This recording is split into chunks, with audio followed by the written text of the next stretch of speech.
मनोज जरांगे पाटील यांच्या संदर्भातली। आजपासून मनोज जरांगे पाटील आपल्या 5व्या टप्प्यातील दौऱ्याला सुरुवात करणार आहेत। या दौऱ्यानिमित्त त्यांनी बोलताना अल्टिमेटम विषयी भाष्य केलंय। मराठा समाजाला जो संघर्ष करावा लागत आहे तो कुठपर्यंत कुठेतरी थांबला पाहिजे। मराठा समाजाला आरक्षण हे मिळालंच पाहिजे अशी भावना त्यांनी या दौऱ्याच्या निमित्तानं व्यक्त केलेली आहे। तर मराठा आरक्षणाशिवाय आचारसंहिता लागणार कशी, निवडणुका कशा होणार असा सवाल सुद्धा त्यांनी यावेळी उपस्थित केला।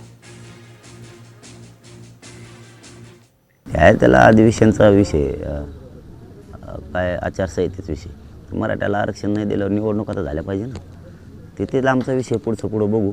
परंतु आत्ता इथं 24 डिसेंबरच्या आज 100% मराठ्यांना आरक्षण मिळते, यात काही दुमत नाही। मला काय जे महत्त्वाचा प्रश्न आहे, जे जिथपर्यंत जायला पाहिजे, जो माणूस त्याच्या कलाटणी देऊ शकतो तिथपर्यंत सांगितलेलं आहे। परंतु बघूयात, सांगूयात, कोण ज्यांना सांगितलं त्यांनी का केलं नाही समाजापुढं 23ला ठेवत आम्ही, आणि केलं तरीही ठेवतो 23ला सगळंच दूध का दूध आणि पाणी का पाणी होणार आहे।